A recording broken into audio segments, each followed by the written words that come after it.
Então, gente, hoje a gente está aqui para mais um episódio do nosso Leia o Livro e a gente vai falar um pouco hoje sobre a nossa cegueira, né? Então, vamos orar aí, fecha o olho aí na sua casa e ora aí também.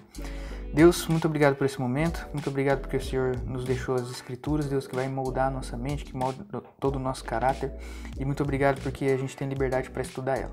Esteja conosco aqui e é que eu te peço, em nome de Jesus, amém. Então, nosso texto está em Mateus 20, 29 e 34. E vamos separar em sentenças, como de costume, né? Mas primeiro vamos ler ele aqui. Saindo eles de Jericó, uma grande multidão seguia Jesus. E eis que 2 cegos, sentados à beira do caminho, tendo ouvido que Jesus passava, começaram a gritar: Senhor, filho de Davi, tenha compaixão de nós. Mas a multidão os repreendia para que se calassem. Eles, porém, gritavam cada vez mais: Senhor, filho de Davi, tenha compaixão de nós. Jesus parou, chamou-os e perguntou: O que vocês querem que eu lhes faça? Eles responderam: Senhor, que se abram os nossos olhos. Profundamente compadecido, Jesus tocou os olhos deles e imediatamente recuperaram a vista e os seguiram. Então vamos separar aqui em sentença.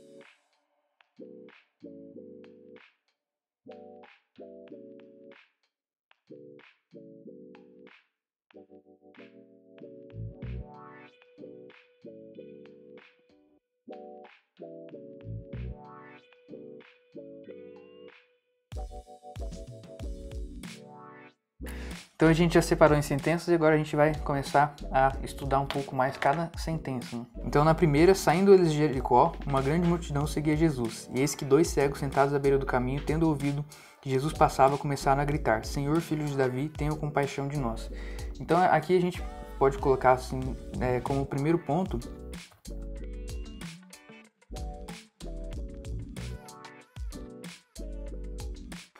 reconhecer que estamos cegos. E pode parecer um pouco estranho, né? Porque se eles já eram cegos, né? Eles sabiam que estavam cegos, né? Mas aqui Jesus fala, e não só aqui, mas em outras passagens, fala de uma cegueira espiritual. Então a gente precisa reconhecer que não só fisicamente as pessoas podem estar cegas, mas espiritualmente também as pessoas estão cegas, né?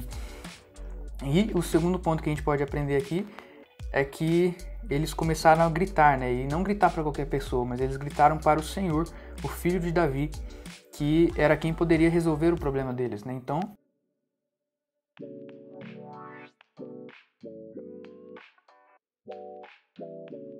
a gente precisa gritar, quando a gente reconhece que a gente está cego, a gente precisa gritar para quem pode curar essa cegueira de nós, né? Que é apenas Jesus que pode curar isso da gente, né? Então vamos para a segunda sentença.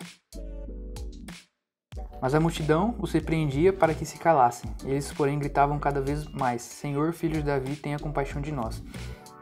E aqui a gente pode tirar uma lição para nós, que é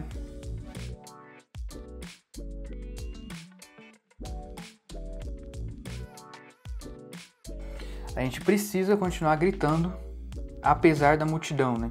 E aqui é claro que era uma multidão de pessoas, mas quando a gente traz para a nossa vida e para a nossa cegueira espiritual, pode ser várias outras coisas que tá gritando pra gente parar de pedir ajuda para Jesus, né? Pode ser o nosso pouco tempo, que a gente não tem tempo para falar com Jesus, ou pode ser também os prazeres do mundo, que às vezes parecem maiores do que o de Jesus. Então várias coisas podem atormentar você para que você pare de gritar, mas o segredo é continuar gritando apesar dessa multidão. E aí, na nossa terceira sentença, Jesus parou, chamou-os e perguntou: O que vocês querem que eu lhes faça? Eles responderam: Senhor, que se abram os nossos olhos, né? E aqui a gente pode tirar a seguinte lição, né?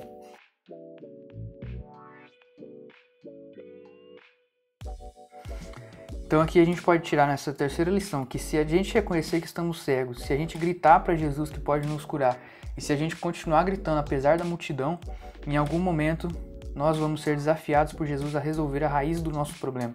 Então pode parecer estranho, né? Tinha ali 2 cegos gritando para Jesus e Jesus chega e fala: o que vocês querem que eu lhes faça? Parece óbvio que eles responderiam que os nossos olhos se abram, né? Mas não é tão óbvio assim, porque eles poderiam pedir outras coisas para Jesus, né? Essa era a oportunidade que eles tinham, né? Pedir qualquer coisa para Jesus que estava ali atendendo eles. Então podia ser, não sei, comida, podia ser roupas, né, que eles precisavam, podia ser riquezas ou outras coisas, mas eles resolveram pedir algo que ia resolver a raiz do problema deles, que eles precisavam que os olhos dele fossem abertos, né? Então, em algum momento da nossa vida, quando a gente continuar gritando, nós vamos ser desafiados por Jesus a resolver a raiz dos nossos problemas. E aí a gente chega à nossa última sentença.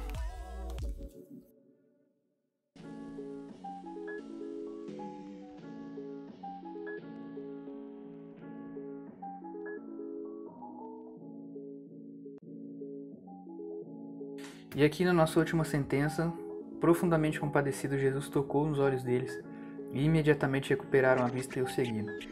Então a gente precisa continuar a seguir Jesus, mesmo depois de receber o que queria, porque é Ele que tem a solução para a raiz dos nossos problemas, né?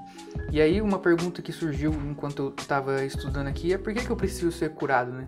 Então a cegueira física ela é muito mais fácil de ser vista, né? Então eu preciso ser curado porque eu quero ver. E é exatamente assim a cegueira espiritual também. A gente precisa ser curado para a gente ver. E quando a gente está cego espiritualmente, a gente começa a achar normal algumas coisas, né? Então a gente anda por aí e acha normal, talvez um mendigo na rua, acha normal essas coisas. E quando a gente é curado, a gente passa a ver e ver com os olhos de Jesus, né? A gente começa a se compadecer das pessoas. E a gente também pode ver o mais importante de tudo,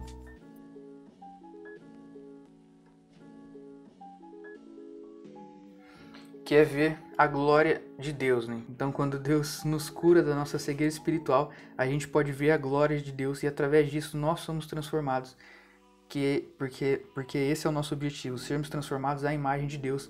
E só quando Deus nos cura da cegueira a gente pode ver essa glória, né?